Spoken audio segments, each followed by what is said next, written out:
Buenos días, docentes de Tucumán. Soy Beatriz Mastrangelo y es un placer para mí estar compartiendo esta mañana y este espacio con ustedes.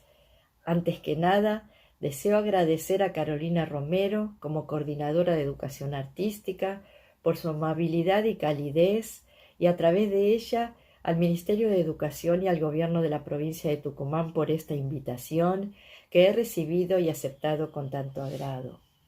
También mi agradecimiento a Soledad Núñez, que fue quien estableció el nexo para que este encuentro se concretara. Fue estudiante en mis cursos de la Universidad Nacional de San Martín a distancia y aún no nos hemos podido conocer personalmente, pero, tal como sostiene este segundo foro, en todas partes el arte, así es, el arte está en todas partes. Nos reunió y gracias al arte y a la pedagogía del arte, aquí estamos hoy. Quizás les llame la atención el título que puse a mi presentación. Es que estoy convencida de que el mundo en el que hoy nos toca vivir, así como la escuela y la vida misma, son complejos entramados.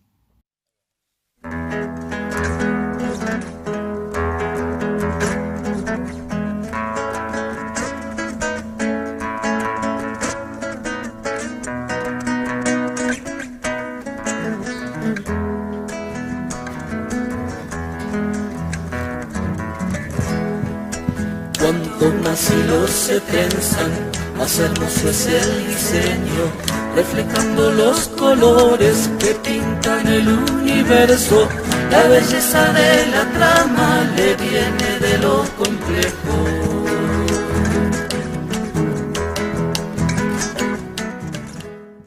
Seguramente porque mi campo específico es el de la música, es que decidí iniciar de esta manera esta presentación, escuchando música. Ese pequeño fragmento en el que una conjunción de sonidos nos cuenta cosas del mundo en el que vivimos y también de mundos imaginados. Es que el arte tiene esa magnífica posibilidad, la de poder crear imágenes ficcionales que a través de la metáfora sonora, visual o de movimientos nos cuenta acerca de otros mundos posibles. ¿Y cuántos mundos coexisten al interior de la escuela y alrededor de ella? Qué compleja es la trama de la cultura escolar. Cuántos entretejidos, cuántas culturas, cuántas voces, y entre ellas la del arte. Muchas disciplinas diferentes coexisten en la trama escolar. Algunas de ellas, como la matemática y la lengua, jamás tuvieron que explicar por qué son parte de esa trama. Sin embargo, las artes pareciera que siempre deben rendir cuentas y explicar las razones por las que están allí presentes. A lo largo de la historia estas razones fueron variando, de acuerdo con las concepciones que hacían que entrara a la escuela. Si revisáramos esa historia, veríamos que siempre las hubo, aunque no todas demasiado específicas, y que eso llevó a que fueran apareciendo muchas ideas diferentes, falsas creencias, prejuicios, representaciones sociales, que hicieron que siempre estuviéramos de la lista de prioridades en la escuela exactamente al final. Hoy me gustaría compartir con ustedes, primeramente, por qué estoy tan convencida de que el arte es parte sustancial en la formación de las personas, sobre todo para quienes no son especialistas en este campo. Entonces, vendrá bien una rápida revisión por los diversos modelos formativos que predominaron y aún siguen vigentes en la educación artística en la escuela. Uno de ellos es el denominado modelo logocentrista o academicista, que surgió en Europa varios siglos atrás. En este caso, la imitación de modelos o la copia, para cualquiera de las disciplinas, es la estrategia predominante, porque se considera que así se propicia la adquisición del saber y el desarrollo de las destrezas técnicas necesarias. Al aplicar este modelo, el foco está puesto en el objeto artístico en sí, y por eso quien adhiera a esta concepción en cualquiera de los niveles, ya sea de educación general o específicamente artístico, y en las diferentes instituciones, va a tratar de enseñar, por sobre todo, las herramientas y saberes precisos que permitan respetar los principios universales y cumplir con las reglas y normas de producción de las obras de arte. Hablo en presente porque este modelo aún persiste y está vigente principalmente en conservatorios y escuelas de danzas clásicas, sobre todo en la enseñanza del ballet y en la formación de instrumentistas y cantantes de música académica. Otro de los modelos es el denominado modelo expresionista o escolanovista, que apareció para romper con todo lo establecido anteriormente. Ya no se considera importante el respeto por la norma, sino que el centro es el propio sujeto. Se concibe al arte como expresión de las emociones y la manifestación subjetiva del mundo interior de los artistas, genios, porque nacieron con el don del arte. En este caso, hay una mirada romántica y se instala la idea de arte como producto de la inspiración y la creatividad.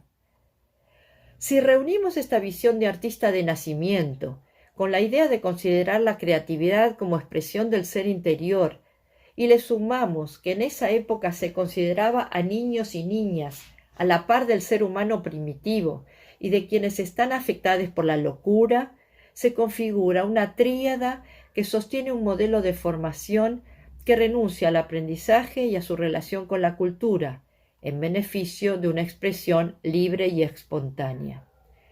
Este formato prendió muy fuertemente en la escuela porque se le prestó especial atención a la infancia y, según Aguirre Arriaga, esto trajo como consecuencia la falta de propuestas teóricamente serias para el desarrollo de la educación artística, porque si el arte es el resultado de la expresión espontánea, ¿qué enseñar? Atención, es muy importante aclarar que no estamos diciendo que niñas y niños no deban explorar y experimentar con el arte, porque eso es y siempre será válido. A lo que se está haciendo referencia es al modelo formativo que suscribe quien está a cargo del espacio de educación artística en la institución escolar, ya que esto es lo que orientará sus acciones con referencia a la enseñanza. Este modelo ha sido debatido por otras posturas acerca del arte y sus procesos de enseñanza. No obstante, muchas de sus ideas aún se filtran en la comunidad educativa en términos más generales y en algunas prácticas de enseñanza en las disciplinas artísticas. El primero, como decíamos antes, en conservatorios o escuelas de danzas clásicas, y el segundo, principalmente en la educación plástica o visual y preferentemente en los niveles iniciales de la escolaridad y en ámbitos de educación informal. Por eso es importante revisar estas cuestiones, mantener ante ellas una actitud de reflexión y análisis crítico permanente, ya que, como puede verse, en el desarrollo de las actividades artísticas desde las dos perspectivas señaladas, no se está reconociendo ningún tipo de trabajo cognitivo. Surge así un tercer modelo, el filolingüístico. En este caso, el arte es considerado un lenguaje y comienza a hablarse de discursos, visuales, sonoros o de movimiento, según la disciplina artística de la que se trate. Se sostiene que las formas de expresión artística se estructuran en una gramática de las formas y se destaca el poder de comunicación de la obra de arte, con lo cual entra en escena el público espectador. Este debe poseer herramientas para descubrir y poder reconocer esas sintaxis internas a fin de poder hacer una lectura visual o una escucha particular según el lenguaje de que se trate. Al poner en marcha este modelo, se tratará entonces de que los estudiantes construyan aquellos saberes que le permitirán comprender los elementos comunicativos que subyacen a la pura forma que vemos o escuchamos. Surge la psicología de la percepción, que elabora teorías para explicar qué nos pasa frente al objeto artístico. También aquí se debe aclarar que las obras de arte seguirán siendo siempre obras de arte. La cuestión es qué hacemos con ellas, cómo las vemos, cómo las estudiamos, cómo tratamos de hacer sentido con ellas. Según la pedagoga brasileña Ana Mae Barbosa, el arte, como un lenguaje que agudiza los sentidos, transmite significados que no pueden ser transmitidos a través de ningún otro tipo de lenguajes, como podrían ser el discursivo o el matemático.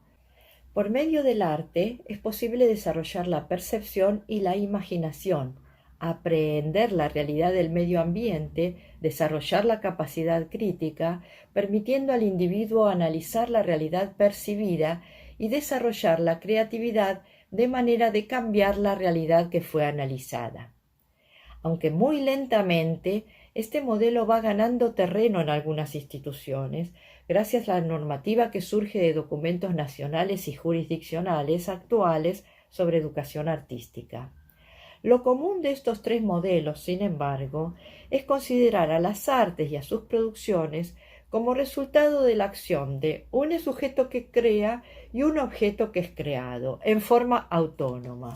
Frente a ello, la última idea que está circulando, sobre todo en referencia a la cultura visual, entre los estudiosos del tema, como por ejemplo el australiano Paul Duncombe, la norteamericana Carrie Friedman, y en España los doctores Fernando Hernández e Imanol Aguirre Arriaga, es que, en lugar de concebir al arte como saber normativizado, como sucedía con el modelo logocentrista, como expresión interior, tal lo propuesto por el modelo expresivista, o como lenguaje, modelo filolingüístico, nos sugieren pensar el arte como hecho cultural. Aducen que vivimos hoy en un mundo donde tanto el conocimiento como el entretenimiento se construyen desde lo visual, yo agregaría y lo audiovisual, mientras que educadores y educadoras hemos sido formados en la cultura de la letra, por lo cual se da una falta de sintonía entre docentes y estudiantes.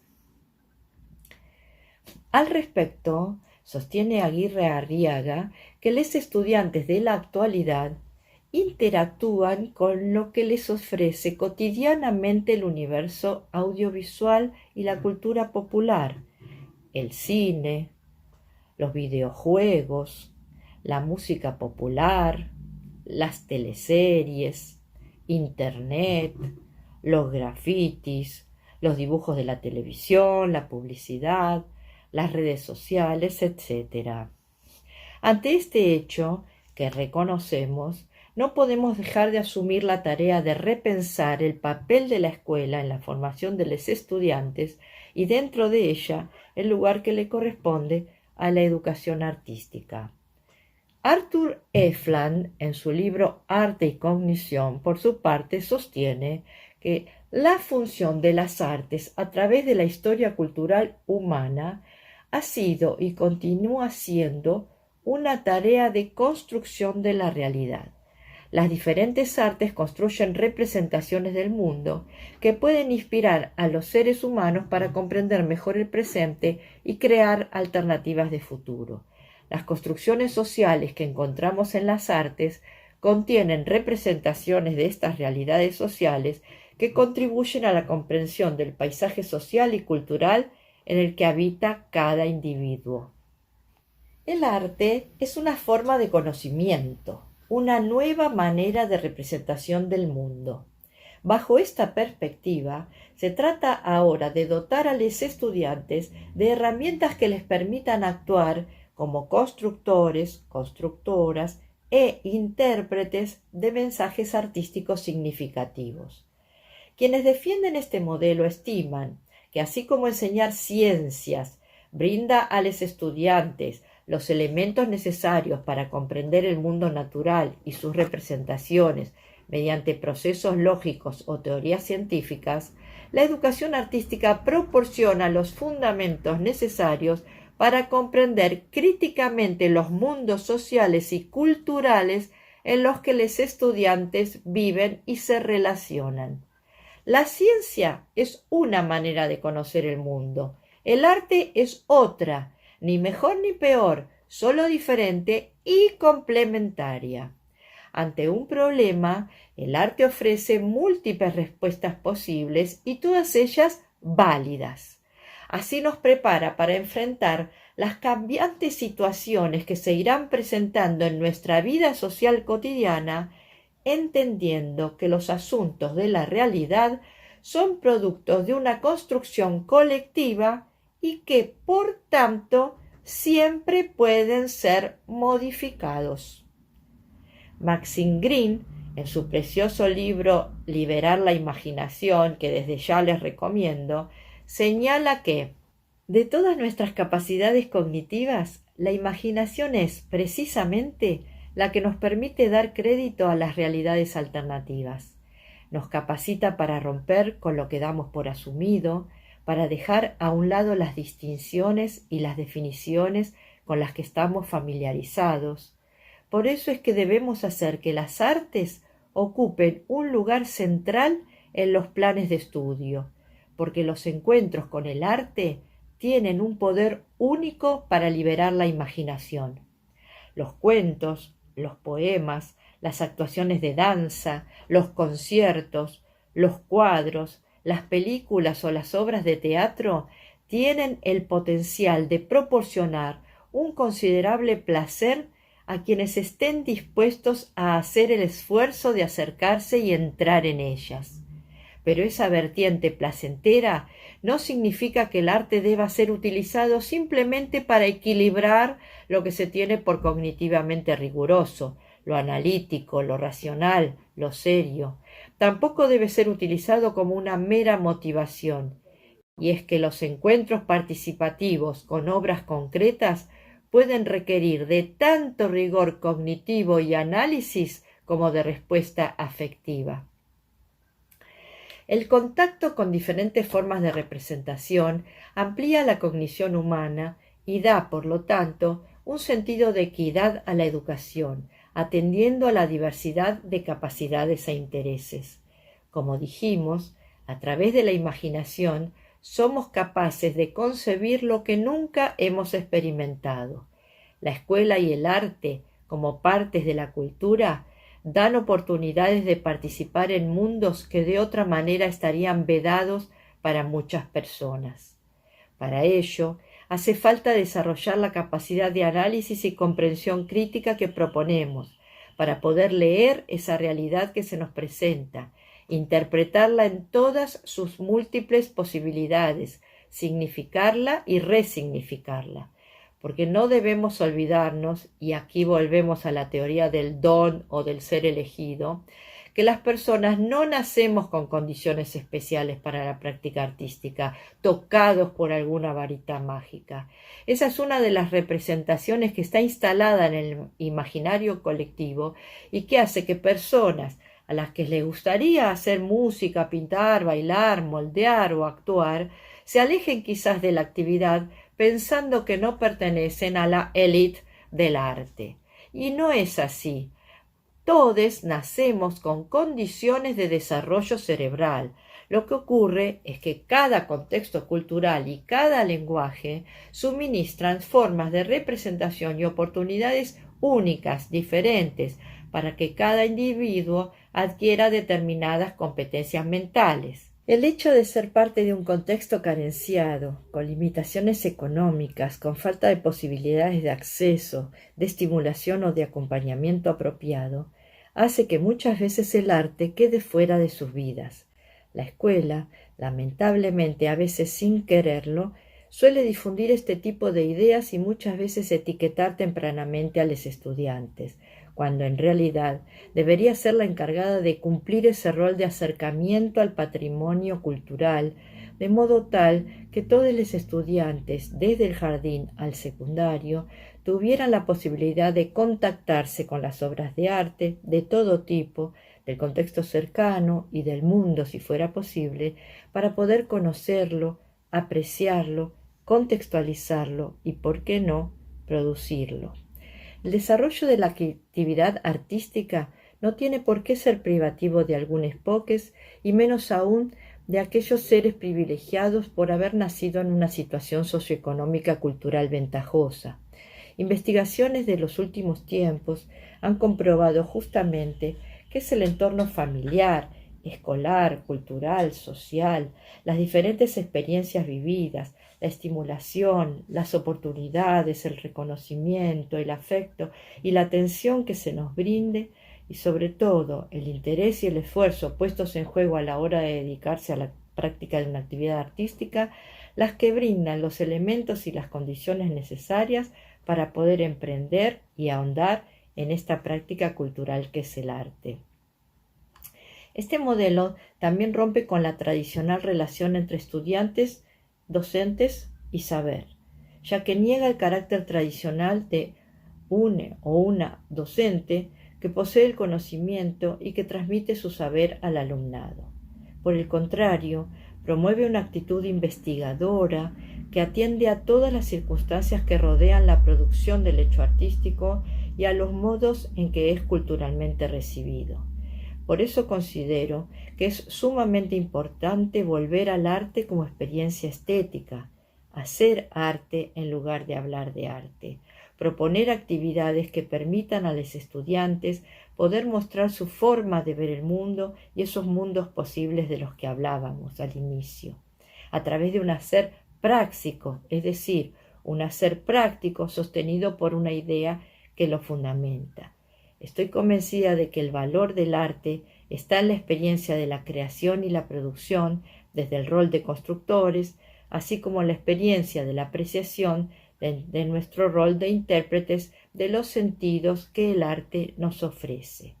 Es allí donde se entretejen ideas, sueños, creencias y deseos y se generan multiplicidad de sentidos. Comprenderíamos entonces que contextualizar las obras que estudiábamos en los libros de historia del arte o las que pretendemos trabajar en clase, nos permitiría verlas como metáforas de su tiempo y lugar, de sus valores, de los cambios sociales que van operando en el mundo y de los posicionamientos filosóficos y estéticos que se dan en las diferentes culturas. Aprenderíamos que cada obra no tiene un único significado, aquel que quizás pudo haber querido darle su autor, autora o autores, sino que también aparece la interpretación o sentidos que puede otorgarle cada integrante del público y que puede variar con un cambio de escenario geográfico, histórico, político, un cambio de mirada, otro estado de ánimo o en un contexto cultural diferente. Y aparecen y se incluyen también las producciones de otras culturas, quizás no tan cercanas como la africana o la oriental, porque lo diferente nos enriquece. O de otras que, aunque cercanas, pueden a veces resultar desconocidas también, como la latinoamericana, la cultura popular, la masiva, la del barrio, la que elige mi compañero, la que elige mi compañera, la propia.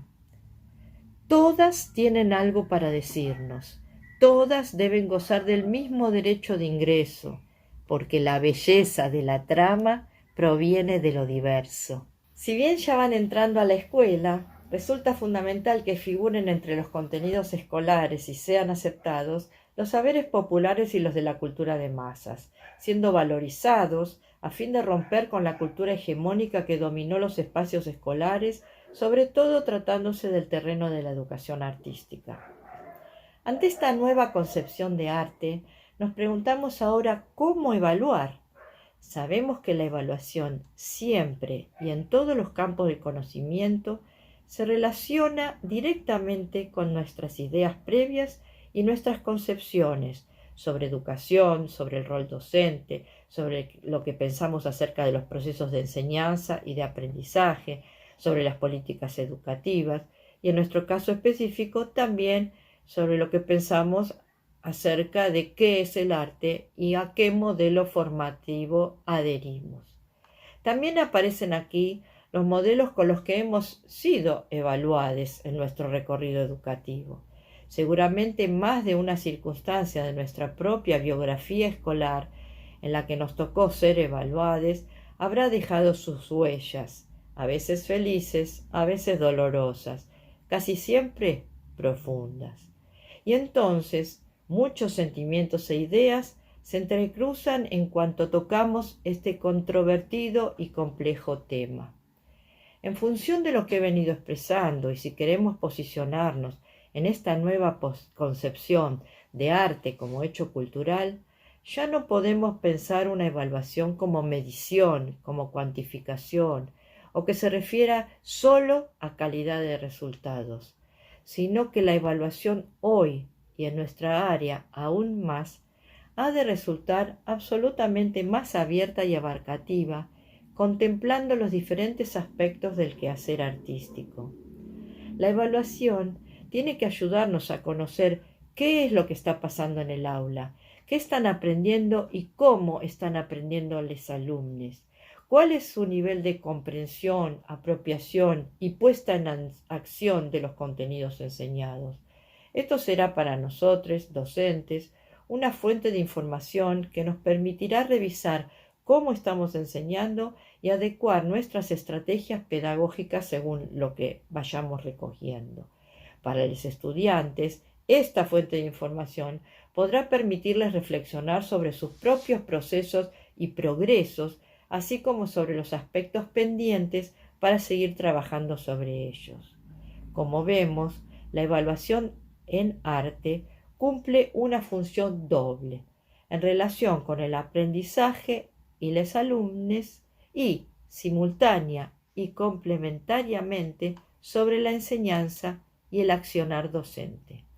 De este modo, contribuirá con la mejora de la enseñanza y, sobre todo, no perderá su función, que ha de ser siempre una invitación a seguir aprendiendo. Por eso hoy mi objetivo no es dar recetas, lejísimos está de mí esta opción, sino simplemente compartir con ustedes una serie de ideas para poner en discusión algunos conceptos que sirvan para despertar la reflexión crítica y algunas cuestiones de la tarea cotidiana que nos hagan repensar nuestra propia práctica, única manera de revisarnos metacognitivamente y poder lograr algún tipo de cambio e innovación en nuestro accionar docente. Acuerdo con Álvarez Méndez cuando sostiene que la evaluación no es ni puede ser apéndice de la enseñanza, es parte de la enseñanza y del aprendizaje. En tanto estamos aprendiendo, al mismo tiempo estamos evaluando. Valoramos, discriminamos, racionalizamos, comprendemos, opinamos, fundamentamos, analizamos, interpretamos, contraargumentamos, investigamos. Todo esto es formativo. La evaluación en este marco que propongo incluye y considera todos estos procesos de pensamiento, asume efectos imprevistos y capta la singularidad de diferentes situaciones. Refiriéndonos específicamente a la evaluación en arte, dice Eisner que ha sido un concepto mal recibido en la educación artística por diversas razones. Enumera esas razones de los docentes que consideran que la evaluación juzga y eso es un obstáculo para la liberación del potencial creativo, o que mide, o que está relacionada con resultados, cuando en realidad lo importante es el proceso, o que está relacionada con pruebas normalizadoras, o que está asociada a notas y calificaciones, lo cual muchos consideran inútil e incluso perjudicial. Sin embargo, y a pesar de todo ello, agrega que la educación sin evaluación, independientemente del campo del que se trate, supone renunciar a la responsabilidad profesional del propio trabajo. Sin alguna forma de evaluación, el enseñante no puede saber cuáles han sido las consecuencias de su enseñanza. Tenemos que encontrar entonces una forma en que la evaluación que llevemos adelante nos resulte útil y nos brinde la información que requerimos.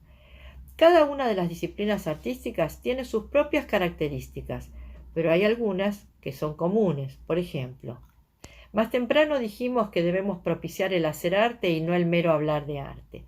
Sabemos que aprender a hacer algo requiere tiempo, requiere práctica, requiere continuidad y secuencia, nos diría Eisner nuevamente. La idea de continuidad la refiere a las posibilidades reiteradas que habría que ofrecer a los escolares para construir, practicar, refinar, perfeccionar y ampliar habilidades y conocimientos que se van construyendo y desarrollando en sucesivas experiencias. no es conveniente ir cambiando continuamente de actividad porque resulta entretenido o más atrapante para los niños.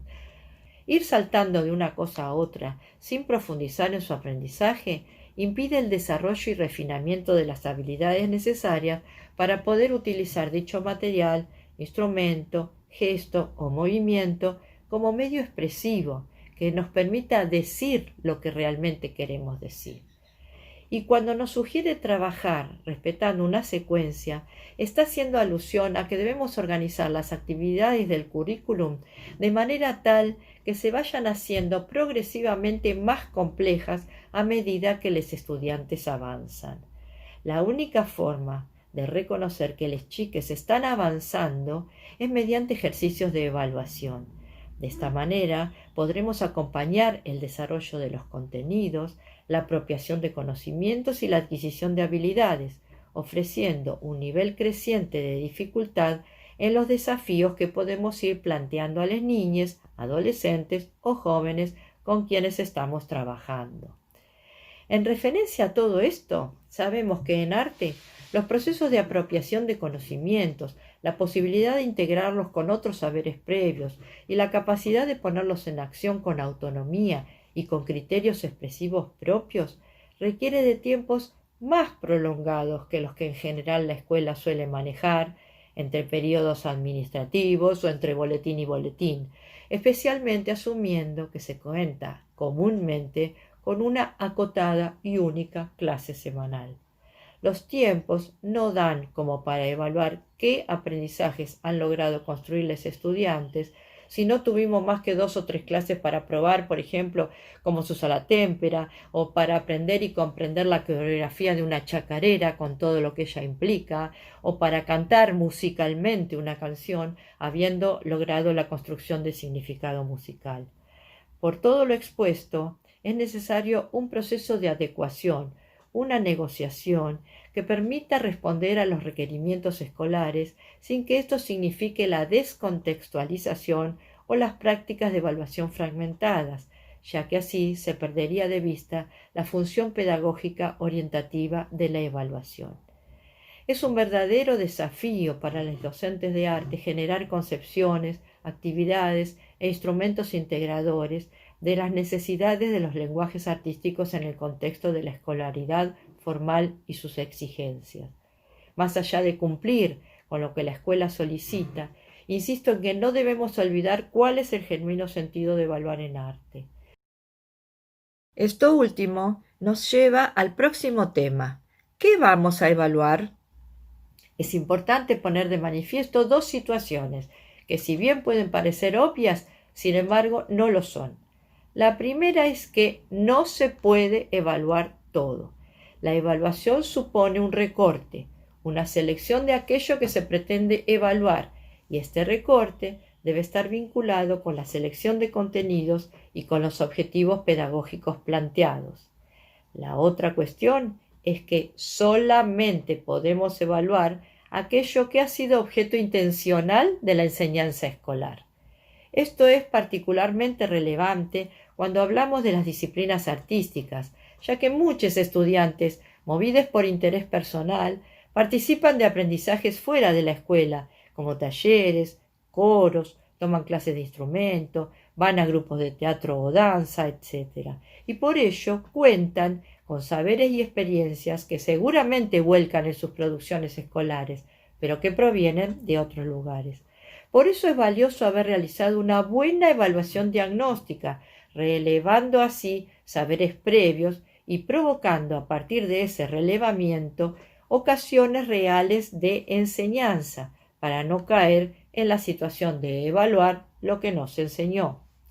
Una característica particular de la situación evaluativa al momento de pensar qué evaluar en música, por ejemplo, tiene que ver con una característica de una importante cantidad de docentes, y es la de tener una cierta tendencia a precisar aspectos particulares, a veces descontextualizados, de la obra musical.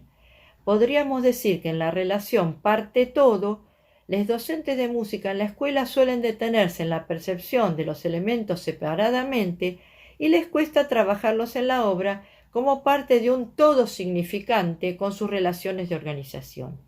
Esto significa que será muy diferente el tipo y los criterios de evaluación según los docentes presten atención a las partes o recurran a una apreciación de la obra musical como totalidad expresiva con sentido.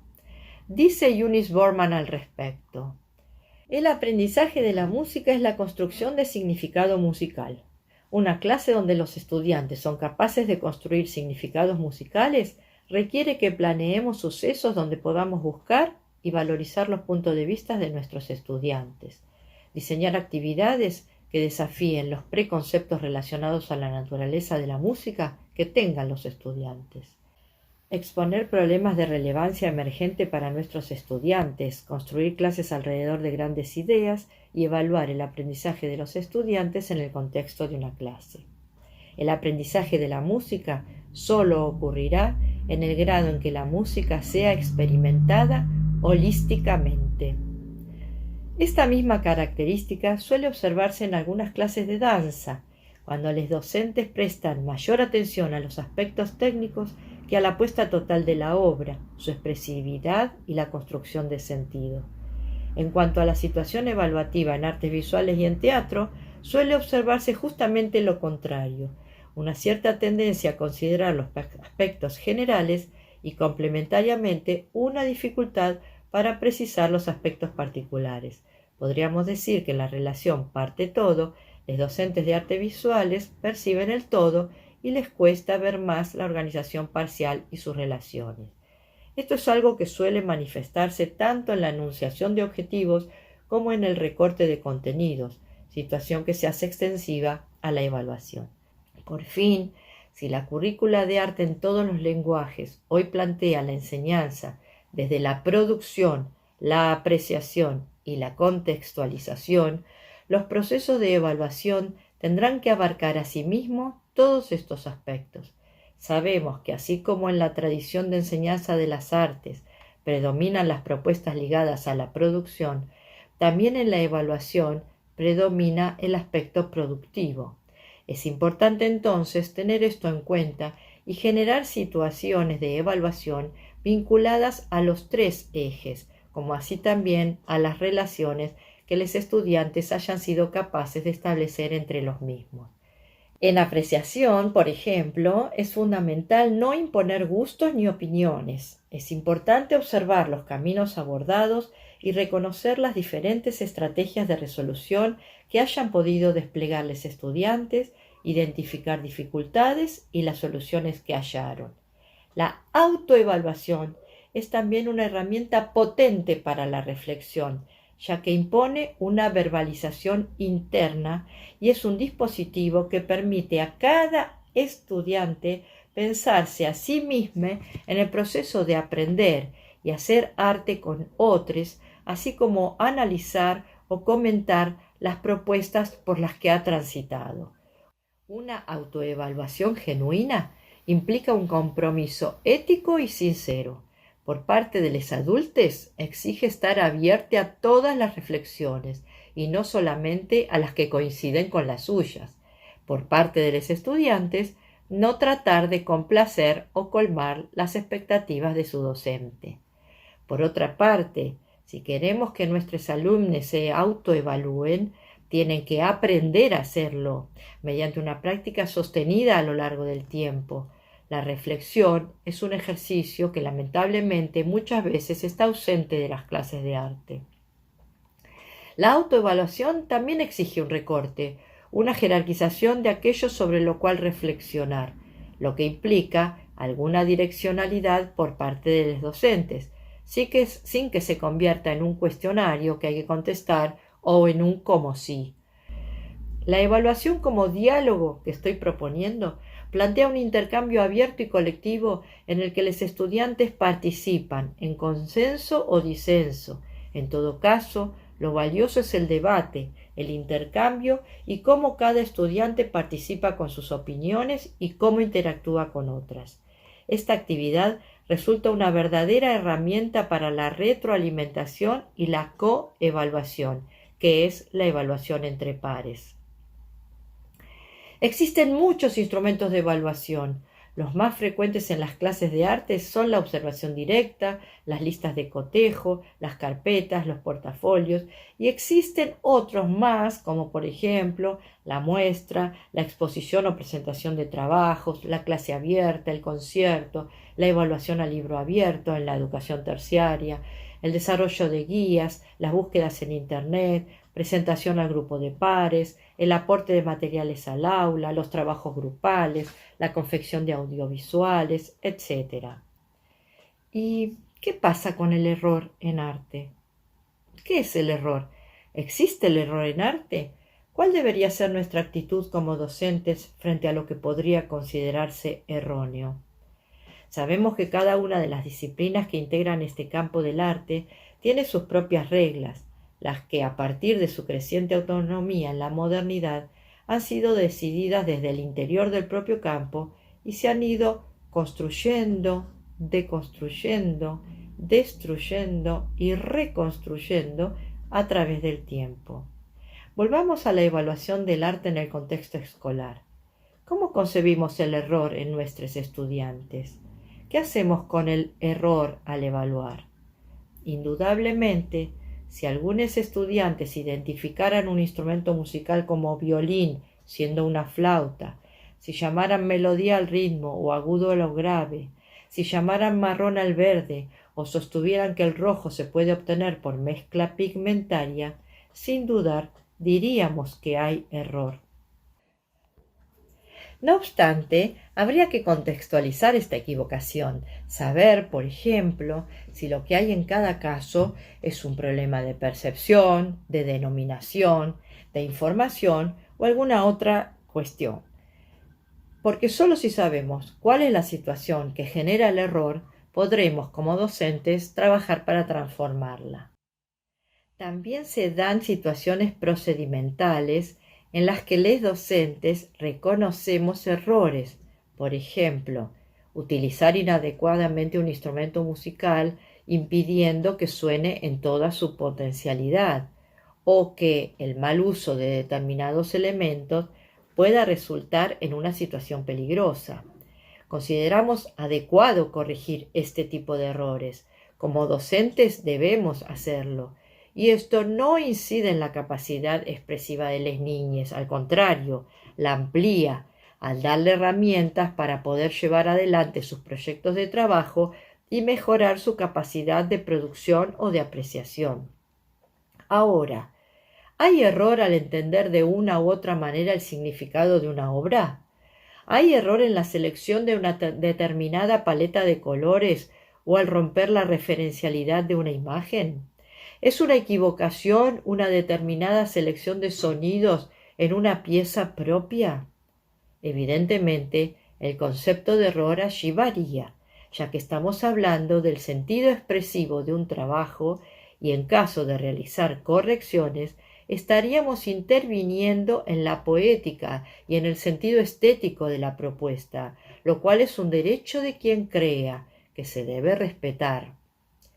En lo que respecta a la formación superior en arte, las exigencias evaluativas son mucho más ajustadas, tanto en el dominio de ejecución técnico-instrumental como en los aspectos conceptuales, y muchas veces es muy difícil que el profesorado acepte posicionamientos personales diferentes a los instituidos por el canon académico tradicional imperante. En todos estos casos, al realizar devoluciones evaluativas, el foco debería centrarse siempre en la tarea, siempre desde una perspectiva contextualizada que tome en cuenta el aprendizaje, siempre en diálogo con la situación de enseñanza y con la trayectoria de cada estudiante, es decir, ver cómo resuelve, cómo autorregula su aprendizaje, a fin de colaborar con el desarrollo de su conciencia metacognitiva y creando un clima afectivo, respetuoso, que propicie el buen entendimiento de los comentarios docentes, que resulte favorecedor de la enseñanza y potenciador de nuevos aprendizajes. Esto significa que debemos ser condescendientes con las producciones de nuestros estudiantes para no herir? No es esto lo que sostenemos, porque de ser así se daría lugar a un vaciamiento del sentido de la evaluación. Es importante, como ya mencionamos, formular juicios que valoren más lo que saben y son capaces de hacer que aquello que no saben o no pueden. Y además es función de los docentes hacer entender que aquello que no saben o no pueden es una situación coyuntural, momentánea, que siempre está sujeta a cambios, porque aprender en arte es siempre un proceso. Todos, niños, niñas, jóvenes, adultos, artistas, estudiantes, docentes, etc., tenemos cosas que aprender, cosas que no sabemos o no podemos todavía. Para finalizar este recorrido, presentaré algunas posibilidades propuestas por el doctor Fernando Hernández, a quien nombráramos anteriormente, para la construcción de una educación artística como hecho cultural, a las que me he permitido sumar algunos aportes personales, a modo de orientadoras de la labor docente artística, siempre teniendo como premisa hacer arte en lugar de hablar de arte.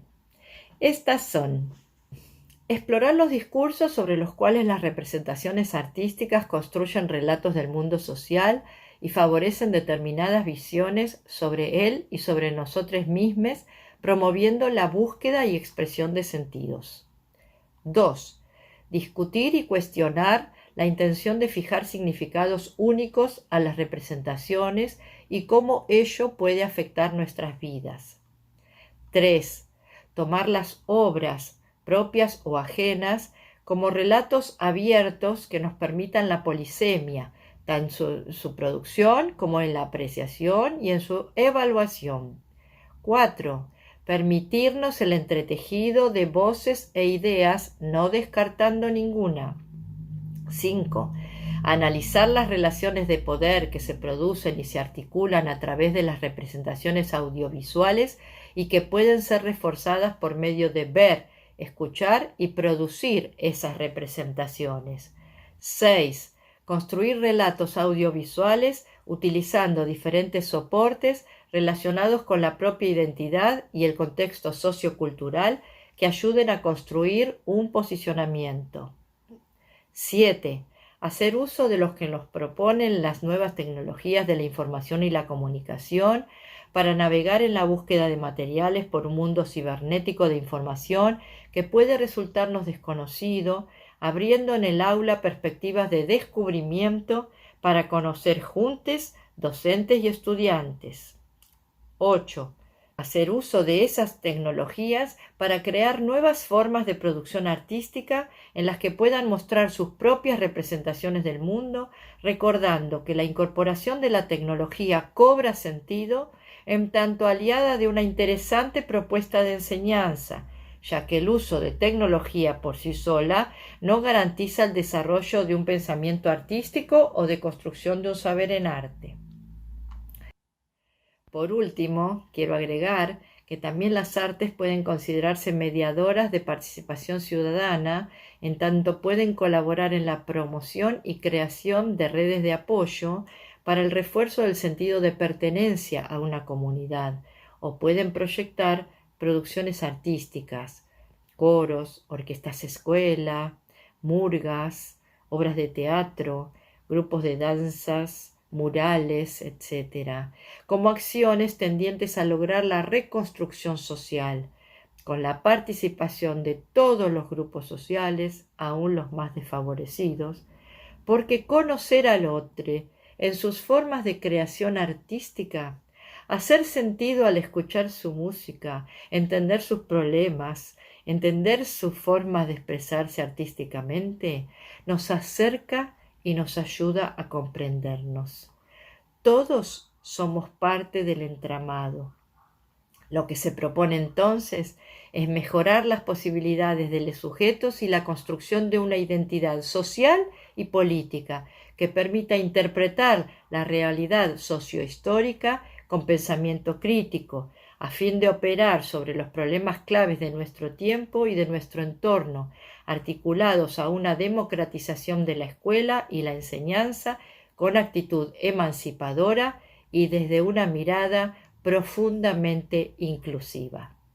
Muchas gracias.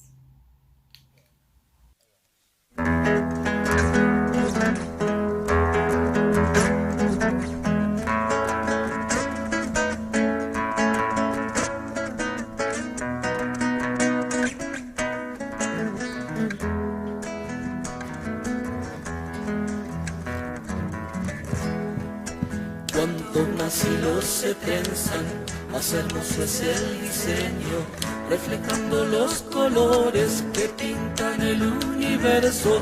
La belleza de la trama le viene de lo complejo.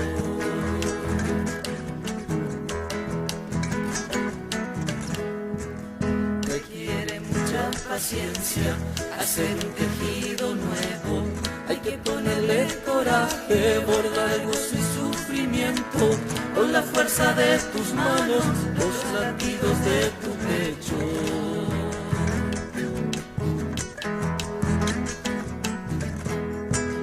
Hay que inaugurar talleres donde viva lo diverso, refugios de la esperanza, lugares de nacimiento, donde nadie quede afuera de la fiesta y del encuentro.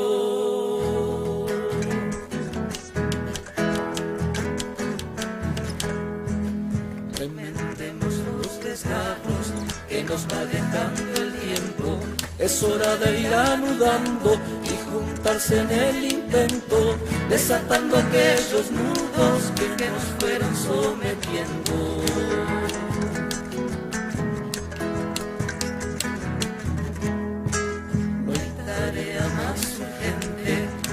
Junto a mi pueblo, las redes de la justicia que nos vayan sosteniendo, hilvanando la utopía con los hilos de sus sueños.